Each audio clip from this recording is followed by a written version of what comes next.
Dans notre étude de la synthèse du yoga, nous commençons maintenant le chapitre intitulé L'échelle de la transcendance de soi. Au cours des derniers chapitres, Sri Aurobindo a développé une série de perspectives différentes sur la réalité, construisant à chaque fois une expérience plus grande et plus complète. Dans le chapitre précédent intitulé L'unité, il a reconnu l'existence d'une unité fondamentale qui sous-tend toute chose, et vers laquelle le yoga vise à nous conduire. À partir de là, il a entrepris un voyage d'intégration de la réalité, en examinant les principes sur lesquels elle est fondée depuis la perspective de l'unité. Le premier principe essentiel est la dualité entre l'âme et la nature. Dans le chapitre suivant intitulé L'âme et la nature, il a expliqué comment cette dualité est en réalité deux aspects complémentaires de la même unité. Le chapitre suivant, intitulé L'âme et sa libération, décrit comment l'âme en ascension peut retrouver sa liberté par étapes, jusqu'à atteindre un état de maîtrise où la nature devient son propre pouvoir et où l'âme peut s'exprimer librement. Ensuite, il y a eu le chapitre intitulé Les plans de notre existence, dans lequel il a décrit comment les différentes relations de l'âme avec la nature créent différentes gradations de conscience, ou monde ou plan de conscience. Il en a conclu qu'il existe 4 domaines de réalité, le physique, le vital, le mental et le supramental. Maintenant, il explique comment l'âme, qui est liée à la matière, peut se libérer dans l'évolution. Cela nous amène au chapitre précédent, intitulé Le triple purusha inférieur, où il explique comment l'âme émerge de la matière et passe à travers 5 corps subtils dans son ascension. Maintenant, dans le chapitre suivant, il discutera des 2 autres corps qui restent pour cette ascension vers la vraie liberté et la vraie maîtrise. Dans ce chapitre, l'auteur aborde la notion d'émergence de la conscience spirituelle à travers les 2 moitiés, la moitié supérieure et la moitié inférieure. Il explique que bien que ces 2 moitiés soient en réalité une seule et même entité spirituelle, il existe une différence pratique entre elles. L'auteur explore ensuite les concepts de jnana, connaissance supérieure, et gnosis, connaissance intuitive, et explique comment atteindre ces niveaux de conscience supérieure. Il présente également des techniques pratiques pour intégrer cette connaissance dans la vie quotidienne. L'auteur conclut en soulignant l'importance de la transcendance du moi inférieur pour atteindre une conscience spirituelle plus élevée. Dans ce texte, il est expliqué que le concept de paradis est une création de notre esprit. Le paradis est représenté par des idées telles que des personnes en bonne santé, volant ou jouant de la harpe, se régalant de nourriture délicieuse et jouissant d'un bonheur éternel. Cependant, toutes ces représentations du paradis sont limitées à notre imagination. Ce qui se situe au-delà de notre imagination est décrit comme une rupture, une ouverture vers un domaine qui dépasse les conceptions humaines. Ce domaine infini est décrit comme une hiérarchie d'infini, où chaque nouveau niveau d'expérience révèle qu'il existe encore un infini supérieur. S'il était possible de saisir ne serait-ce qu'un bref aperçu de ce domaine, on découvrirait un bonheur infini, des forces parfaites, des connaissances spontanées et lumineuses. Tout ce que nous avons conçu dans les plus grandes réalisations des civilisations, leurs rêves ou leurs idéaux, reste loin de ces possibilités infinies. Ces expériences inaccessibles même dans les plus hautes et les plus grandes réalisations de l'existence humaine, sont décrites comme étant au-delà de la rupture, en haut de cette hiérarchie d'infini, et donc extrêmement difficiles à atteindre. Dans ce texte, l'auteur explore la notion de l'infini et la relation entre le connaissable et l'inconnu.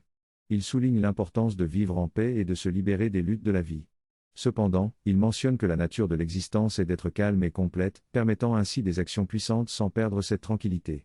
Il évoque également une séparation entre la conscience infinie et les mondes inférieurs, mais souligne la possibilité de percer cette frontière pour découvrir notre véritable être. L'auteur mentionne également la difficulté de transcender les limites de notre conscience inférieure et fait référence à la notion de microcosme et macrocosme. Dans ce passage, l'auteur explique comment notre croissance et notre être sont en correspondance avec les mondes extérieurs, en recréant ou en organisant tout le cosmos. Il mentionne également une division en 2 hémisphères, le supérieur et l'inférieur, qui existent à la fois dans le microcosme, nous-mêmes, et dans le macrocosme, le monde extérieur. La barrière entre ces 2 hémisphères est souvent impossible à franchir, bien que certaines expériences puissent donner l'impression d'accéder au supérieur. Cependant, dans le contexte de la pratique du yoga intégral, l'objectif est de combler cette séparation et de trouver le lien qui permettrait à ces 2 hémisphères de se rejoindre. L'auteur souligne ainsi l'importance de reconnaître cette division et de chercher à atteindre un véritable état d'unité. Le texte souligne la distinction entre la moitié supérieure et la moitié inférieure de la réalité, en utilisant le terme moitié dans son sens le plus utilitaire. La moitié supérieure est présentée comme le règne parfait et éternel de l'esprit, tandis que la moitié inférieure est présentée comme imparfaite et temporaire. Dans la moitié supérieure, l'esprit se manifeste sans cesse et de manière illimitée, déployant sa connaissance, sa force et sa béatitude infinie.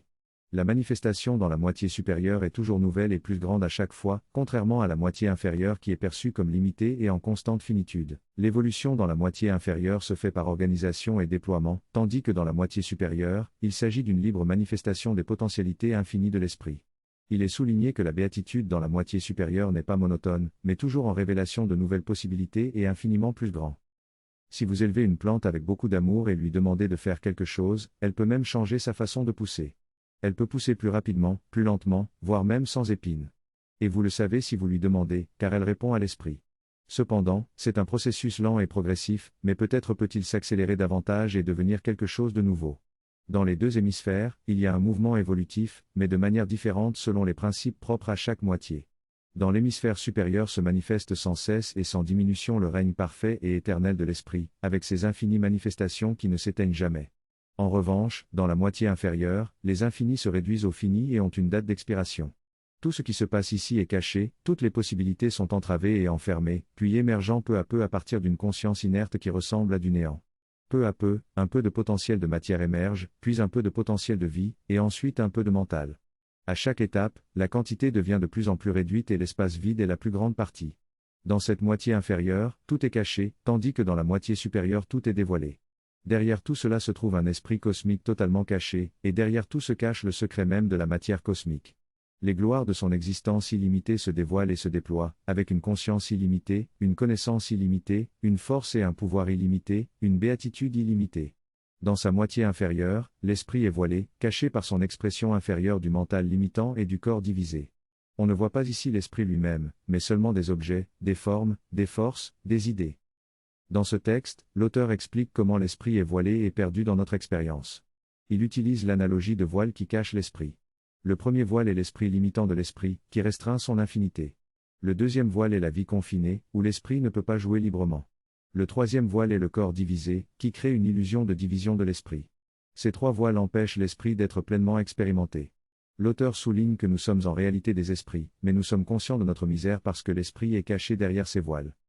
La limitation de l'esprit conduit à la dissimulation de sa véritable nature. Dans cette dissimulation, trois étapes sont identifiées, la limitation de l'énergie spirituelle, la confinement de la vie et la division du corps. En conséquence, notre esprit, nos émotions et notre perception sont également limités. Cependant, malgré cette limitation, il existe une capacité intuitive à sentir et à expérimenter le spirituel, au-delà des dimensions du corps, de la vie et de l'esprit. Cette expérience peut être ressentie profondément à travers des moments de joie, de paix et de chaleur lorsque nous entrons en contact avec des manifestations du spirituel, comme une fleur. Cependant, cette expérience est différente d'une simple sensation matérielle, elle est spirituelle. Ainsi, même si l'esprit est limité, il est possible d'avoir une perception intuitive de l'esprit qui transcende cette limitation. Le scientifique réductionniste réduit l'expérience spirituelle à des termes de mental, de vie et de corps, ce qui peut être reproduit par quelqu'un d'autre.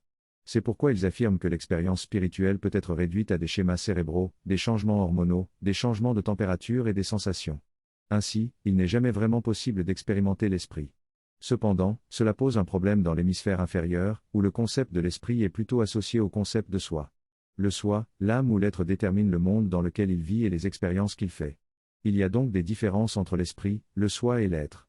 Le soi est le mode de l'esprit que nous connaissons en tant qu'individu, tandis que l'être est le mode de la conscience dans l'univers, lié à la matière, à la vie et au monde. Cependant, le soi dans l'hémisphère inférieur est enveloppé dans le monde de l'apparence et de la forme, ce qui limite notre expérience de l'esprit. Le concept de nom et forme décrit cette limitation, le nom étant le terme générique et la forme étant le terme plus spécifique. Lorsque nous nommons quelque chose, nous réduisons sa complexité et la limitons à une certaine forme. De même, dans les domaines mentaux et vitaux, il y a des formes et des noms d'idées, d'émotions, etc. Ainsi, le soi dans l'hémisphère inférieur est limité par le nom et la forme, ce qui entraîne une division de la conscience entre l'interne et l'externe, l'individuel et l'universel. Cette division limite la force, la connaissance, le pouvoir et la joie du soi, car ils sont ouverts à l'expérience de leurs formes contraires ou perverses, conduisant à l'ignorance, à la faiblesse et à la souffrance. Dans cet extrait, l'auteur explore le concept de la division entre l'intérieur et l'extérieur de la conscience. Cette division entre notre perception interne et notre perception du monde extérieur crée de l'anxiété. Le sentiment d'appartenance à la fois à un individu et à une conscience universelle crée également une tension. L'auteur souligne que notre attention est souvent tournée vers l'extérieur plutôt que vers notre propre être, mais que des moments de choc ou de douleur nous ramènent à notre conscience intérieure. Le fait de limite, notre conscience limite également notre force d'action. L'auteur explique que cette limitation de la conscience entraîne une limitation de la force, tout comme une chaîne limite la liberté d'un chien. Sur le plan physique, cette limitation se manifeste par la division du corps, tandis que sur le plan psychologique, elle commence par la limitation de la conscience. La prise de conscience de ces limites peut aider à comprendre les situations de confrontation et de blocage dans notre vie quotidienne. La conscience et l'autorité d'une personne sont limitées par son corps et son esprit. L'autorité est limitée par la division de la conscience entre l'interne et l'externe, ce qui crée des limites à l'action et à la force. La connaissance, la volonté et la joie de la personne sont également limitées par cette division. Cela crée des collisions et des conflits lorsque la conscience rencontre une autre conscience différente.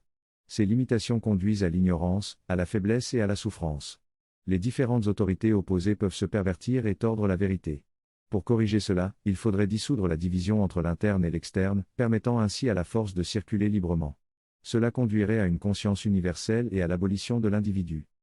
Le grand défi de notre existence est de retrouver notre véritable être ou esprit en nous-mêmes et dans le monde extérieur. Pour cela, nous devons tourner notre attention vers l'intérieur, en regardant au-delà des formes et des apparences pour percevoir l'esprit qui les sous-tend. Cela peut être fait à la fois de manière personnelle, en reconnaissant l'expression de l'esprit dans des choses individuelles comme les fleurs, et de manière universelle, en reconnaissant l'esprit derrière toutes les choses et formes de l'univers. Cependant, la capacité de percevoir cette réalité essentielle est limitée. Nous pouvons seulement partager dans une certaine mesure l'infinité statique de l'être, de la conscience et de la joie de l'esprit, mais nous ne pouvons pas pleinement entrer dans sa manifestation dynamique de la connaissance, du pouvoir et de la joie. Atteindre cette prise de conscience de l'esprit implique des efforts considérables et peut nécessiter plusieurs vies de développement de soi progressif. Il faut un long et difficile parcours pour arriver à saisir pleinement cette identité statique par la réflexion. Il est important de souligner que ce processus de découverte de soi et de l'esprit intègre une perspective à la fois personnelle et universelle, en nous reliant à la fois à notre propre essence profonde et à la réalité spirituelle qui sous-tend tout. Cependant, cela exige un engagement sincère et un effort soutenu pour parvenir à une compréhension et à une expérience plus profonde de cette réalité spirituelle. Dans ce texte, l'auteur explore la difficulté de vivre avec une perception constante du soi, en raison des voiles et mécanismes qui limitent notre conscience saine, hors mal. Il souligne également que malgré ces limitations, tout dans l'univers est une manifestation de l'Esprit divin et est donc déterminé par cette conscience. En méditant sur cette idée, on peut progressivement percevoir la présence de cet esprit derrière les apparences. L'auteur encourage donc à cultiver cette perception et à explorer les différentes facettes de cette réalité sous-jacente. Le texte explore la relation entre Purusa, conscience, et Prakruti, nature. Le Purusa est la conscience qui remplit et soutient la nature, mais il ne participe pas à son flux et à son jeu. La clarté est l'énergie de cette conscience qui se déploie dans l'instant cosmique et dans l'individu. Il y a une séparation claire entre la conscience de l'âme et la nature. L'âme est consciente mais ne peut pas agir, tandis que la nature agit conformément à ses propres schémas. Malgré cela, il est possible d'entrevoir la véritable nature de l'esprit dans un état contemplatif, mais ce n'est pas vraiment l'esprit libre et entier. L'esprit se sent alors absorbé dans l'expérience de la matière et est dominé par l'ignorance et l'inertie propre à l'existence physique. La nature de la matière est une expérience émoussante de l'esprit, qui se trouve limitée par les contraintes et les limitations fondamentales de la matière. Cette division entre l'âme et la nature est nette et il semble n'y avoir aucun lien entre elles. Dans une expérience récente en neurologie, des chercheurs ont observé qu'un animal ou une personne sous sédation ne se réveillerait pas tant que le sédatif ne serait pas éliminé de leur sang. Cependant, lorsqu'une partie spécifique du cerveau a été stimulée électriquement, la personne s'est instantanément réveillée. Cela a conduit à penser que ce centre spécifique était le siège de la conscience. Cependant, il convient de se demander si cette interprétation est vraiment valable. La conscience est le produit de notre cerveau et de processus matériels. Elle n'est pas une véritable liberté. Notre conscience est en partie influencée par la nature matérielle, ce qui limite notre liberté de choix. La gravité a un contrôle fort sur notre conscience, la rendant liée à la matière physique. Nous sommes absorbés par notre expérience de la matière et sommes dominés par l'ignorance et l'inertie. Notre corps physique détermine les limites de notre conscience. Cependant, dans le corps mental, ces limites n'existent pas. Notre conscience est liée à notre relation avec la nature, et nous pouvons changer cette relation pour changer notre monde et notre expérience de la vie. En comprenant cette relation, nous pouvons aussi libérer la nature et atteindre l'expérience spirituelle complète. La libération de notre conscience et de la nature est possible grâce à cette compréhension. Ainsi, la spiritualisation dans la matière est possible, en conservant les caractéristiques de la matière tout en étant libre. Cela nécessite de dissoudre les frontières entre les mondes intérieurs et extérieurs. Le processus de libération implique de briser les limites et les voiles qui séparent les différents domaines de l'existence. Les cosmos sont au cœur même du modèle védique, que Sri Aurobindo adopte délibérément en raison de ses applications pratiques pour le parcours spirituel. Ils sont également au fondement de l'ensemble des connaissances développées, y compris l'Ayurveda. On retrouve ces concepts fondamentaux dans les sciences telles que l'Ayurveda, ainsi que dans de nombreux arts et sciences. Cependant, ces concepts se font de plus en plus spécifiques et étroits, se limitant au domaine physique, vital, mental, etc.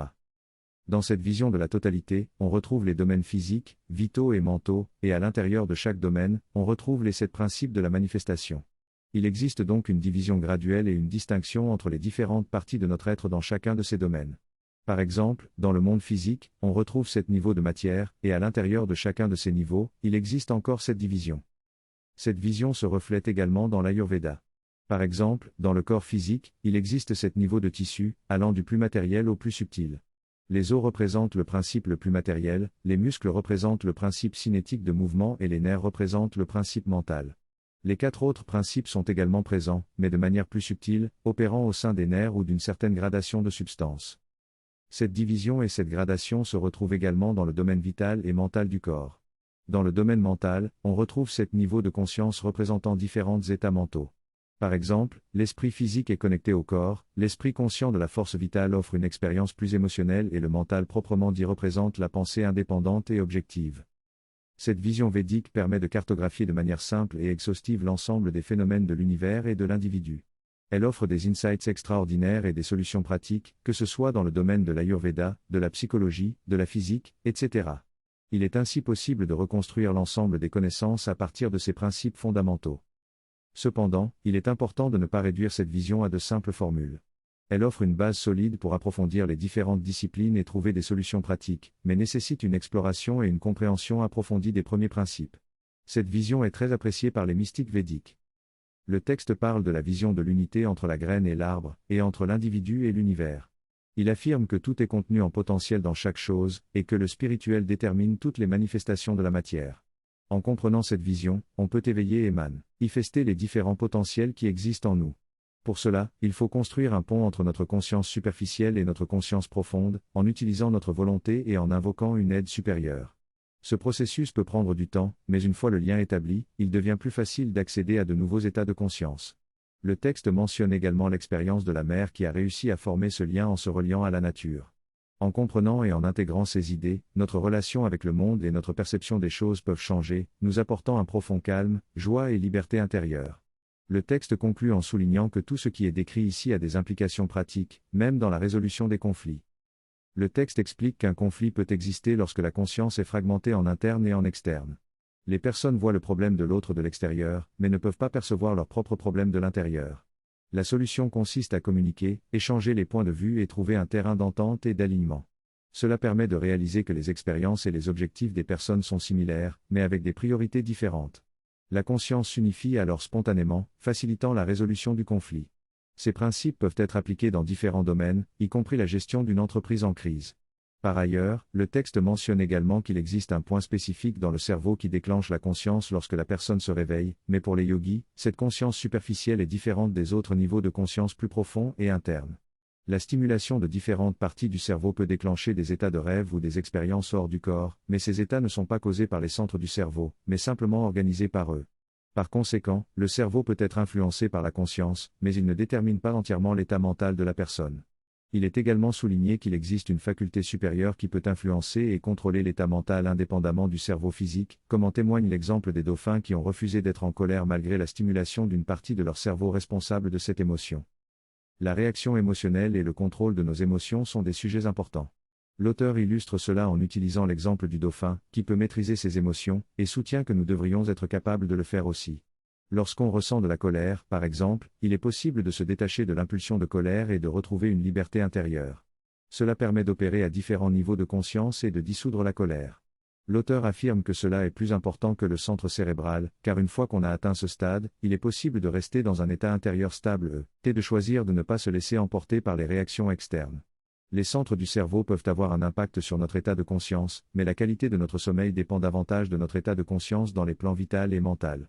Par conséquent, il est crucial de maîtriser ces domaines et d'accéder à des états de conscience plus profonds et plus élevés tout en étant en vie. C'est en développant cette maîtrise que nous pourrons pleinement accéder à d'autres mondes et dimensions après avoir quitté notre corps physique.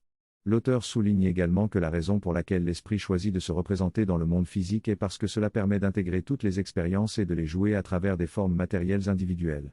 Enfin, l'auteur mentionne que bien que les personnes éveillées puissent être dans un état où elles ressentent la douleur physique sans être affectées par celle-ci, ce n'est pas nécessairement une mesure de leur développement spirituel. Il est possible d'atteindre cet état simplement en ayant une certaine maîtrise de notre conscience mentale. Dans cette situation spécifique, la personne en question a subi un changement de conscience.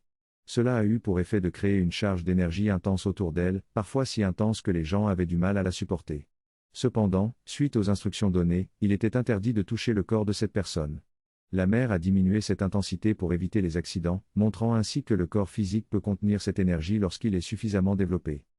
L'évolution vers une vie divine dans un corps divin est l'objectif ultime de cette transformation.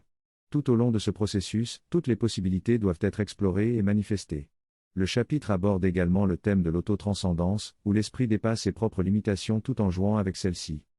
Le symbole de la matrame est mentionné, avec la moitié supérieure représentant l'hémisphère supérieur et la moitié inférieure l'hémisphère inférieur.